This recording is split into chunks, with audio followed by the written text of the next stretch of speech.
Daniel Bryan and Brie Bella come out, call out Miz. Well, no. Jizzed and Jizzed in. Mr. and Mrs. Coward. Mr.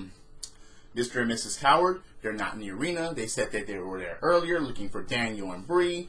Daniel and Brie weren't there. Why would you come before the show looking for someone and the show starts at a certain time? Yeah, they said that they're going out to a restaurant to eat and they make their excuses. Da-da-da-da-da. We were looking for you. You weren't there. Who's the coward now? Yeah, it's still Jizzed and Jizzed in. They're the cowards of the century. Drop kicks, body slams, throw motherfuckers over top with both feet in the floor. Yet, look, I can end this review right there. But, yeah, sadly, this is just getting started. Andrade Cien Almas and Selena Vega come out. You need to stick to Selena doing the talking because Andrade on the mic is just, no, please, stop. Please, man. He's getting the what treatment already. Just have him get in the ring and do what he does best and wrestle. And wrestle good matches and possibly destroy. Keep him away from that freaking microphone. Just stop. Or have Heyman talk for somebody. Please keep the mic away, far away from Andrade Cien Almas. Just like you gotta keep the mic away from Roman Reigns, or please, just stop it. But that leads to a one-on-one match between him and Daniel Bryan. So, since no Jizz and Jizzed in are in the building, guess what happens this time? Daniel Bryan wins. Alright, fine. Yeah, and after the match, Brie gets some of Selena Vega. Oh yeah. A measurement of revenge? Yeah.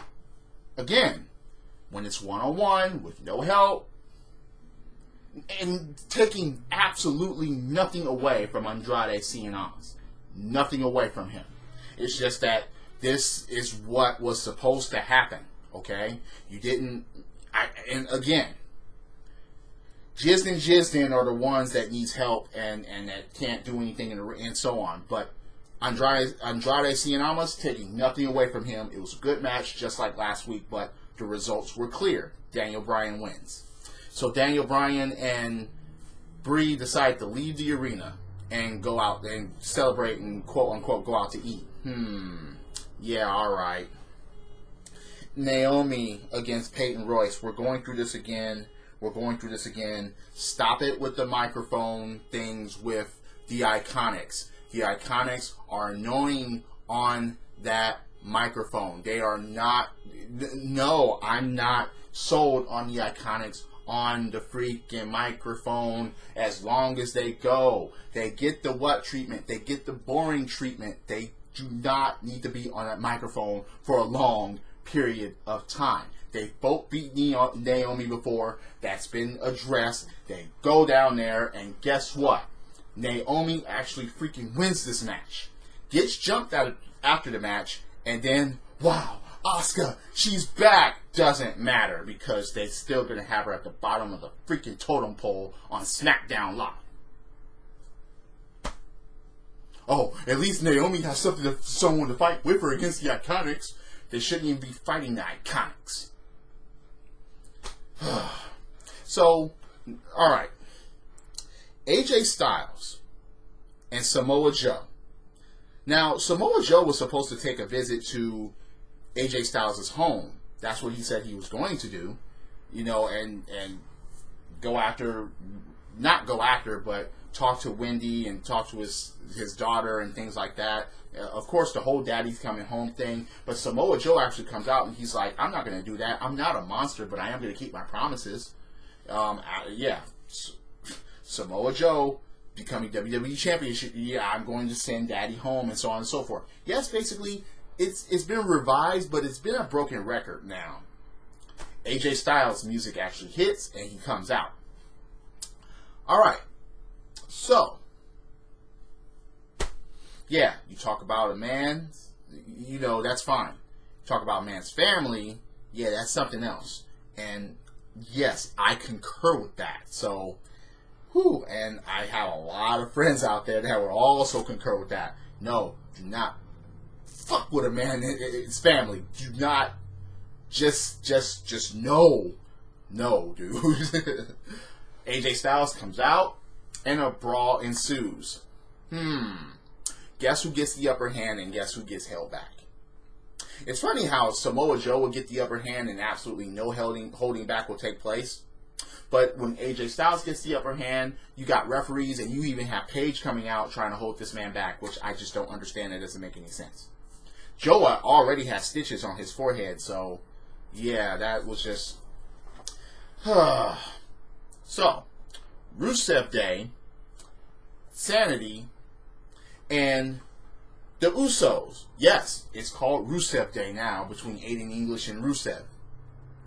And Rusev Day actually wins the freaking match to advance to next week to face the Bar to see who's going to challenge the New Day at Hell in a Cell. Or is it at Hell in a Cell? Anyway, most likely that's going to be a no contest, so it will be a triple threat at Hell in a Cell. I think that's the way it's going to go, but that's just my opinion. But the Bar comes out after the match, and yeah, they're gloating, and Rusev Day is getting cheers. Now, honestly, I thought that Rusev Day, I thought that whole thing was buried. I did. Maybe this is the rekindling of it. Maybe this is the way to get them to a certain place that's where they needed to be. I thought Rusev being WWE champion was going to do that, but it didn't happen. So maybe them being tag team champions is something. But then again, it's like, yeah, I don't know. They had to give the belts to the New Day because Harper is pretty much injured and out. So the Bludgeons were not going to. But I don't know. Yeah.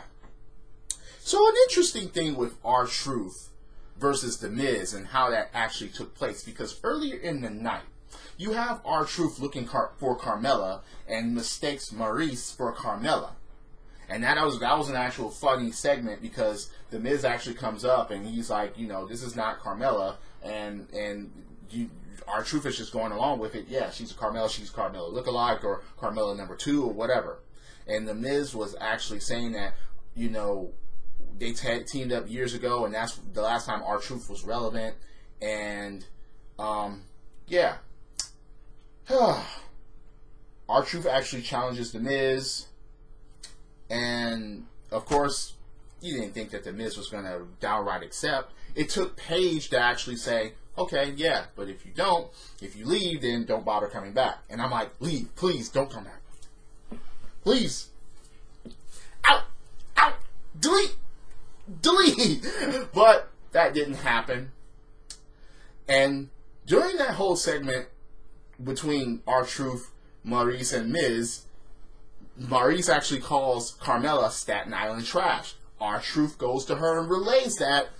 Carmella gets pissed, and guess what? She's going to be in RTruth's corner. And the funniest part about that was Ty Dillinger, who is not really relevant at this point, was with RTruth, and he's like, what the heck was that all about? And RTruth was like, yeah, I'm teaching you something. And he's like, what does that teach? And RTruth's like, this is how to get into the main event of Smackdown Live. Well played. When he said that, I was like, can't argue. You couldn't argue with any of that. And it was absolutely hilarious to me. It just was. But, again, RTruth versus The Miz. And guess who wins this match? Now, point taken, and granted that you had those women out there, and then you still had the distraction of Daniel Bryan's music and Daniel and Brie walking out. So The Miz gets rolled up and he gets beat. But that shouldn't have happened to, basically anyone that was basically has held every title, so or basically given every title or sucked dick for it. Because yeah, you had The Miz and Maurice, yeah, they did sexual favors in order to get those belts. Sorry, that's just the way I feel about that. But RTruth gets beat. RTruth beats The Miz.